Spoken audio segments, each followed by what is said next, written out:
To tell you the truth, it's August. This heat is frying my brain, and coming up with 52 videos a year to capture your interest and attention and to tell a story, it can be grueling. And today, I got nothing.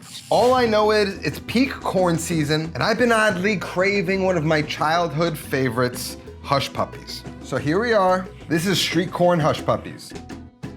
Now it's like 100 degrees out, and I'm not really into the idea of turning on my broiler, but we gotta char a little corn. So I'm just gonna use a little butane. You could use a grill, you could use your broiler, and I'm just gonna get a little char. I don't wanna cook them. I just wanna get that blackening char, a little bit of that smoky flavor, and that's gonna be enough. Now, if you don't know what a Hush Puppy is, it's basically a savory donut with like cornbread vibes, usually stuffed with clams or corn. And for me, it's just iconic of the summertime, being by the water at a shack eating like fried fish. I'm not really trying to cook it. I'm trying to just get some of that sugar caramelization happening quickly. And this thing kind of does the trick. I'm just gonna be careful, keep the flame away from my hand, and just roll it around until it's nicely charred on all sides. That's perfect. Still plump and juicy, but it's got that char. Just do one more just in case. The way that I shuck a piece of corn is I cut that bottom off, flip it, find the top, cut it off, and then I just pull off one, and then just go around, keep pulling it off. It's nice because you want the plump juiciness, but you still want the char, and sometimes it's hard to kind of achieve both of them at the same time.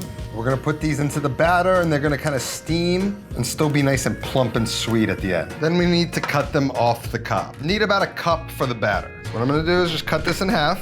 Cutting in half kind of keeps it not so tall, right? So all we can do is stand it up and then just cut it. Oh, that little chunk like that, when I was a kid, was one of the first mind-blowing bites of food I ever had. Out of control. And we just cut down and shuck off all the corn.